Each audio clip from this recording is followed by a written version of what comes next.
Okay.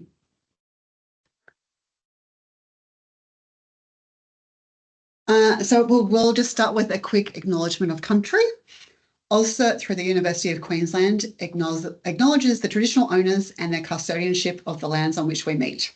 We pay our respects to their ancestors and their descendants who continue cultural and spiritual connections to country. We recognise their valuable contributions to Australian and global society.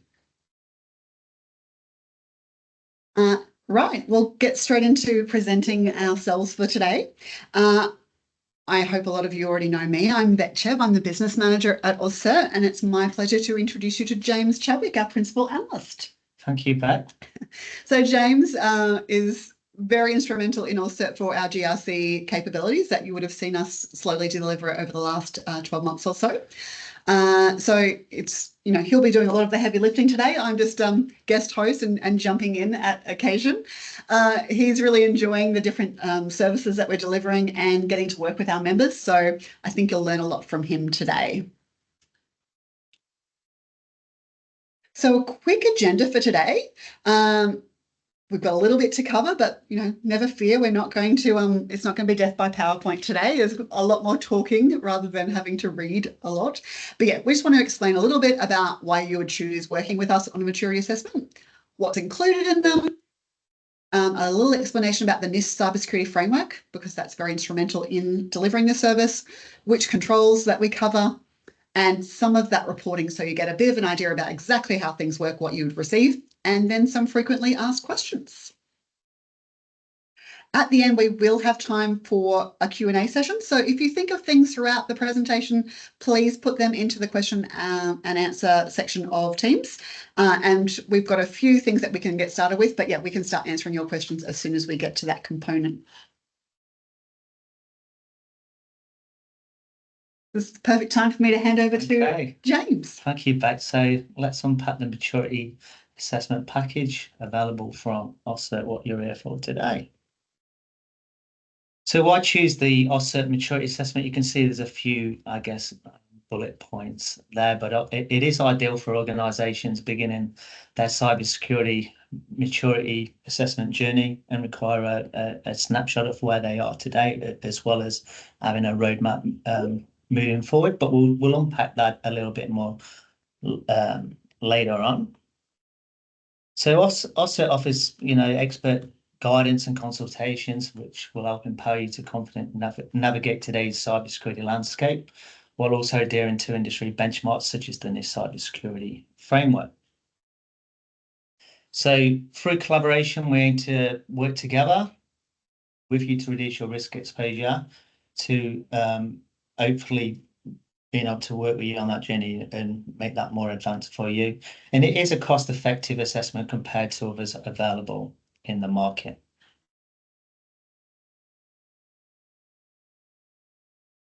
So what is included in the AusCert maturity assessment? So we conduct a comprehensive assessment, which looks at 20 of the most critical NIST CSF controls split across 13 security domains. We'll look at a little bit into that shortly. If you are interested in the AusCert maturity assessment package, you will receive a gap report, which is a detailed report which benchmarks your current cybersecurity posture and identifies any gaps for each of these controls. You'll also receive a risk scenario assessment report, which is based on 15 critical cyber risk scenarios from ISACA, including the potential impacts they would cause should they occur. And you'll also receive an executive summary and strategy document, which is a valuable resource for your senior management. This is a concise document will be based on the gap and risk assessment. So quite often we hear is that we need to do some dashboard reporting. We need to communicate risk up to the board level and the C-suite. This is a great document for you based on that assessment. And also quite often, sometimes we get very much told that, oh, we've been saying that for ages, but because that's been independently verified and it's been said, and also is a trusted within the community, I think it can be leveraged very well. Yeah, sometimes that reinforcement of message is the part that gets it over the line, right? Yeah, exactly. And there's also follow-ups and consultations from us. So it's not a case of we've done the maturity assessment, here's the report.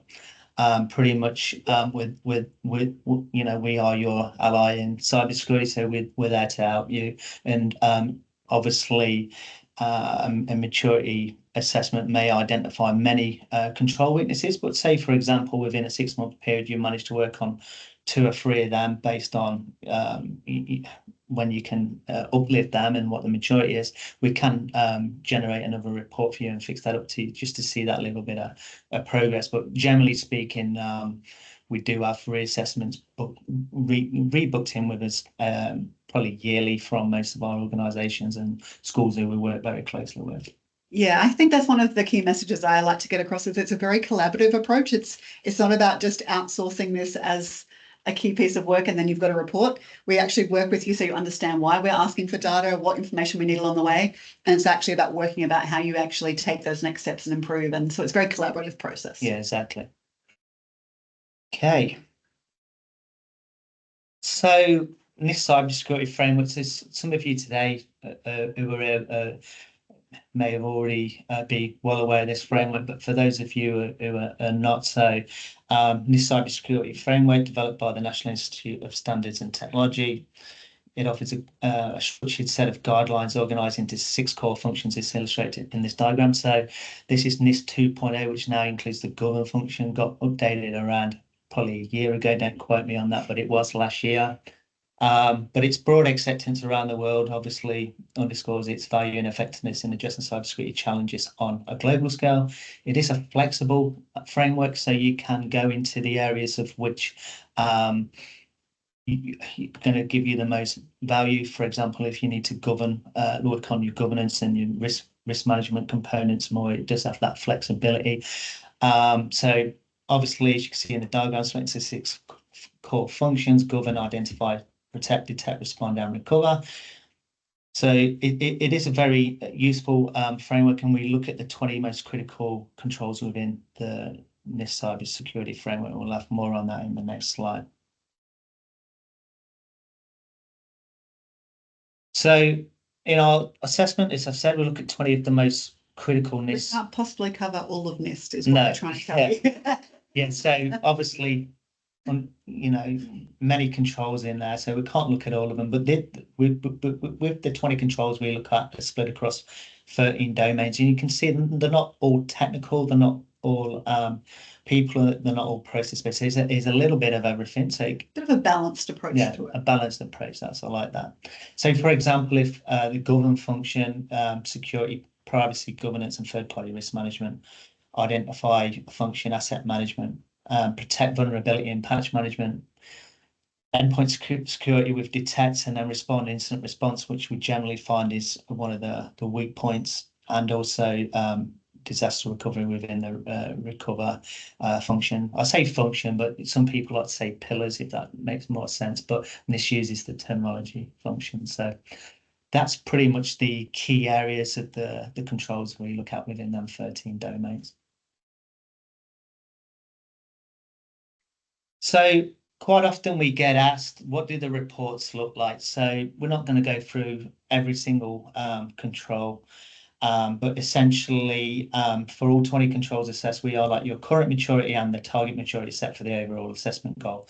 Normally we say target maturity level 3 is a good benchmark to get to. Sometimes an organisation may have, obviously, maybe a week and be 2 or 1 or even a 0, depending on what the control is, and sometimes even excel in terms of 4 and 5, which is excellence. But we find target maturity 3 is a good one. But basically, with the report you get when we work with you in that collaboration approach, Beth mentioned key recommendations and next steps to uplift your cybersecurity posture for each control is given. So for the example you're seeing on screen at the moment is asset management control, and you're in this scenario they were assessed at level 2, and the next step to the maturity is level 3 with the target improvements illustrated. I won't read it word by word, but it gives you an insight into how that unfolds. It's a really visual way to understand exactly where you are, where you can go, and where your growth can be, which is really handy. It's right. Great for illustrating to the rest of your organisation. That's true, and a lot of the feedback we get from the organisations and members we conduct these with is like, this is perfect, this is exactly what we wanted. We've been meaning to do something similar, we've just not got the time and time to do this. So Yeah, taking that baseline is a really hard, moment to take a step out and really figure out where you stand. Exactly. Okay. All right, so the maturity gap report will show your assessed maturity level across the 20 controls to highlight your current state maturity versus your maturity goal, where 1 is very weak and 5 is world class. So that's what I talked about earlier, where level maturity 3 is the good benchmark. But once we've assessed the 20 controls, your report will say where your overall maturity score is.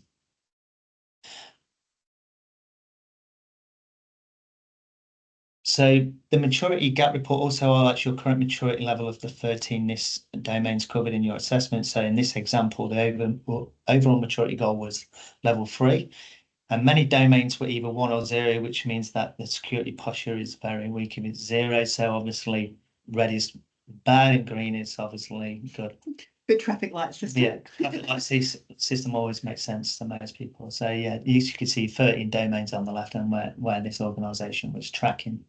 So as they say, a picture paints 1,000 words, especially as we look at the next slide and the picture and diagram on this one. So this is one of my favorite ones. So based on the 20 controls and the 13 domains covered, which showcase them domains which needed the most attention, grouped by the NIST 6 core functions: govern, identify, protect, detect, respond, and recover.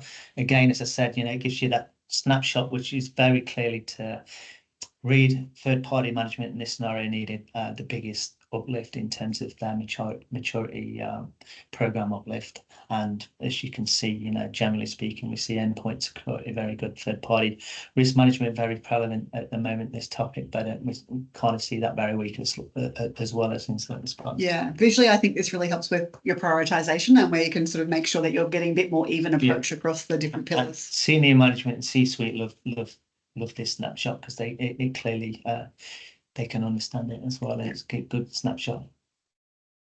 You don't have to give a lot of explanation along with it. That's right. And also, as I said earlier, if the maturity assessment package we have offer, it's not just the maturity assessment, it's the risk report as well, which looks at top 15 ISACA risk scenarios. So this report is actually about 20 pages plus you get.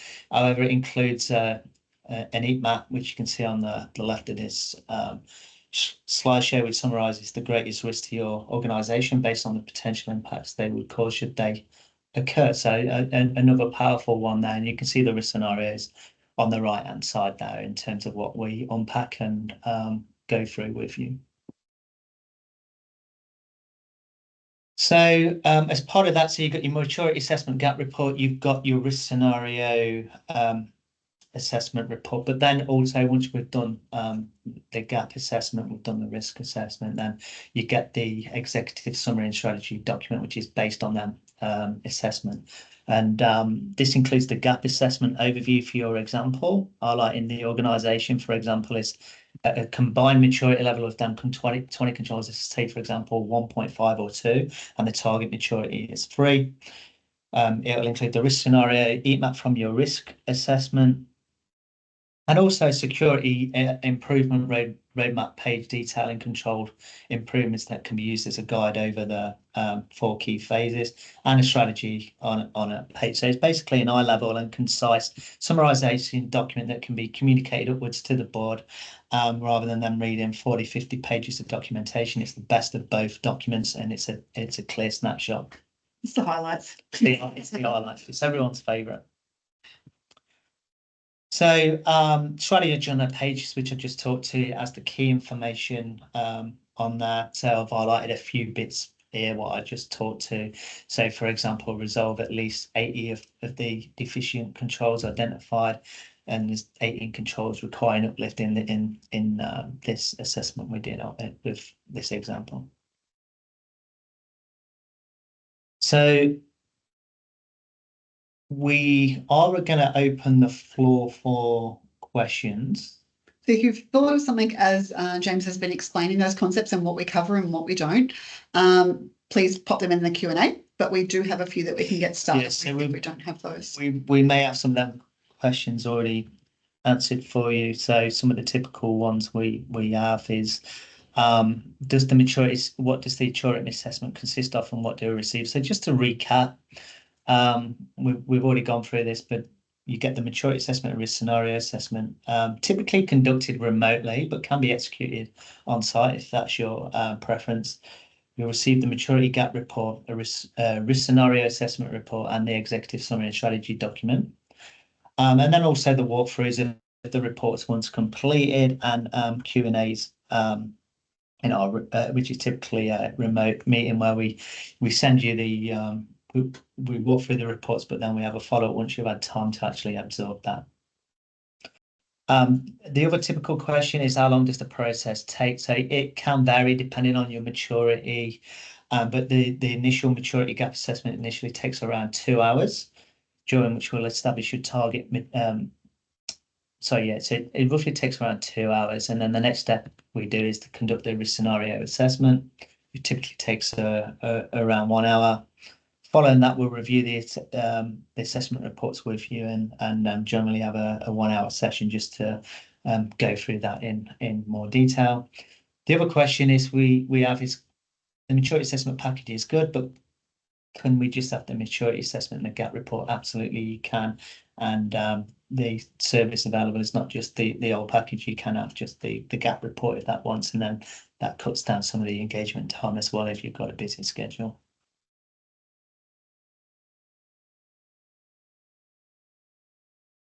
We'll just go on to a few more questions before we get on to any which have been asked.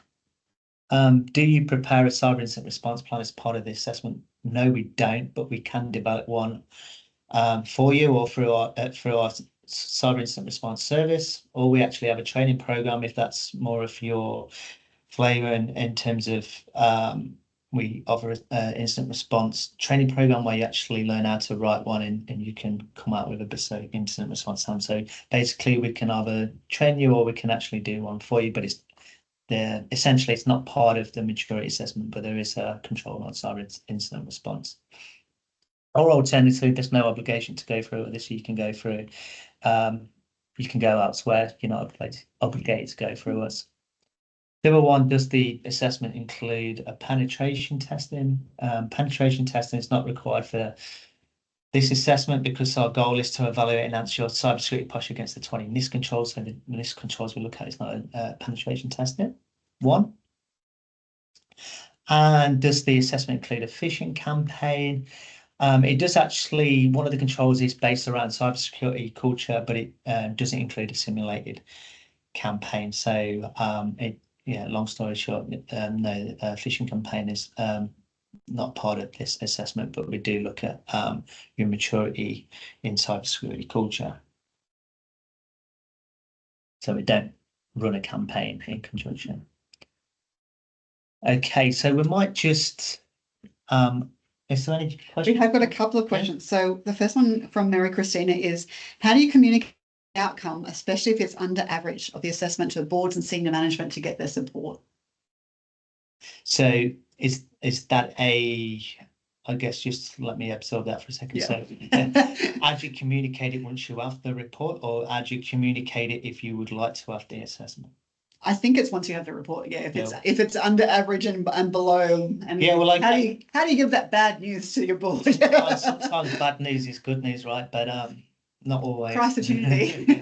I think the one opportunity is that if that was the case, it may be that if there is weaknesses and some maybe it's not always related to budget security with weaknesses, but it may then give you the opportunity to say, look, we're actually tracking pretty low, and then may give you, even if it's not more financial support, it might be support in general, right, or more resources. So hard one, because it has to be a tough and honest conversation, and sometimes they are going to hear things they don't, but typically you can actually sort of show a comparison, I think, between where things are doing better than others, so kind of shows the gap rather than focusing on the doom and gloom. Yeah, and I think the executive summary and strategy report is a great concept for that, because you can use them, pictures and diagrams as part of your presentation, or however you want to communicate that. You could communicate that as it is, and then if there's any particular questions, you can then drill down into the gap report and go into more of the specifics in terms of why that maturity is weak. Yeah, yeah. And I think it's the other part that I would focus on is also those next steps. You know, it's like it's not telling them that they have to tackle everything in that one That's go. correct. It's really about talking about the journey, and this is our starting point. Now we can actually measure from here. And that's a good point, Beth, because one thing I forgot to mention is the Ridge actually is, and I may have touched on it, but there wasn't a picture there for you, but there's a roadmap in terms of based on your weaknesses in terms of 12 months where you know your low hanging fruit and then your bigger fish to fry. So and obviously we don't know your financial constraints or you know what timeframes you can implement them, but we issue that as a basically a guide, and then you can then dot that diagram as Yeah, it's kind of a balanced approach. Like some things take more time, some things take more money. Yeah, so you got to pick and choose what your exactly right. And you know it also depends on the 20 controls and what the weaknesses are, because some of them, you know, you're like, yeah, 8% of them make sense, but that one, for example, is not going to make a lot of sense, not going to make much sense for us based on our organizational size or whatever the dynamics are. So yeah, but very good question. This next one's a bit more higher level. It's going to get you thinking. This is from Marco. What key actions or criteria should companies in Australia consider when deciding to implement the NIST cybersecurity framework instead of other frameworks such as ACSC Essential 8 or ISO 27001 to avoid unnecessary costs and time during the implementation and cybersecurity controls? In what scenarios is it more beneficial for an Australian company to use NIST over these frameworks? Yeah, well, it's obviously a very good one. Obviously, we know Essential 8 is obviously Australian made, but it obviously looks at more technical controls and mitigation strategies within that. And it was very conscious that we didn't pick Essential 8. Like we know that's the government recommendation, but you know, like you're saying, it's so technical and we wanted something very well rounded to the whole organization. Yeah, exactly. So looking at people, processes and technology, not just technical controls, but also you know all them frameworks and standards Bex mentioned, they're all very good and they all serve a purpose. And I just think the NIST one, even though yes, it's born in America, it's very well respected globally still, and it's very flexible, and you can go into the areas you need more. And I think one of the great things I like about it is that you know, even beyond these 20 controls we look at, you can look at the implementation examples. Then for each control, there's like about 5 implementation examples. So it just makes, you know, it's very practical in my opinion. Yeah. I think it's also really important to note that a lot of these, you know, they're not that different. They have different focuses. There's a lot of similarities and they do map across to each other. So it's not just an island of different frameworks.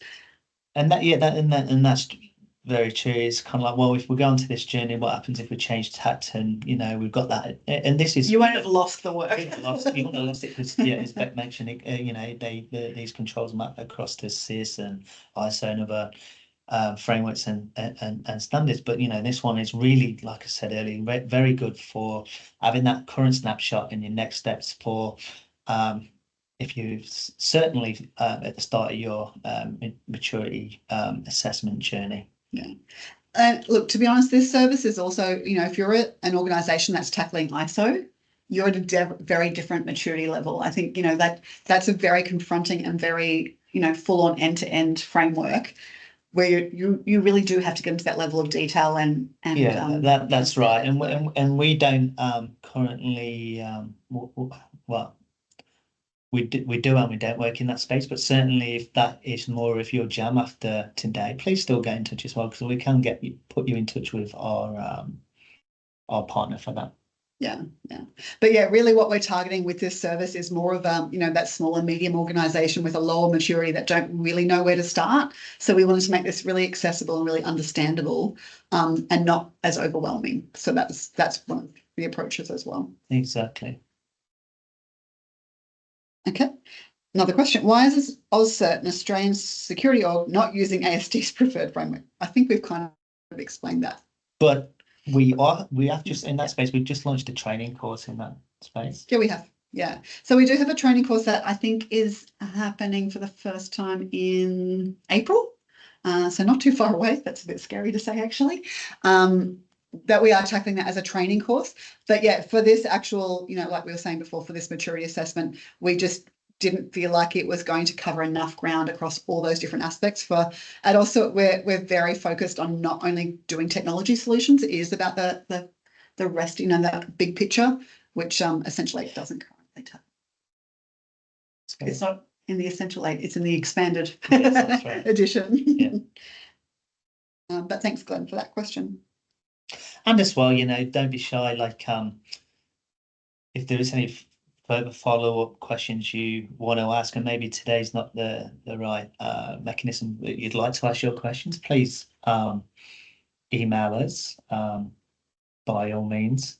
And just on that, the membership email address is there, but it's actually, this service is not actually just open to members. It can be, you don't have to be a member to any of our GRC services, but members do receive a 15% discount, and that's across the board for all our GRC. Yeah. At the end of the day, we're a membership organisation. We're also not for profit, so yeah, all of our services have to reflect that. We obviously can't deliver services at a loss. We have to cover our costs, but it's all about making them as accessible and achievable as possible. All right, we might leave it there. I don't think there's any more questions coming through at the moment, but yeah, like James said, if you do have more questions or you think of more talking points afterwards, if you are an AusCert member, feel free to reach out through Slack, or the email is also fine. But yeah, otherwise the membership team will pass on any inquiries. Yeah, but if you're interested in finding next steps and getting a quote, also inquire through that same channel. And thanks for joining us today. Yes, thank you for joining us. Enjoy the rest of your lunch break. And also, if you did miss the start of the webinar, it is being recorded, so we're happy to send that to you if we can. We'll share the recording later on today. Yeah.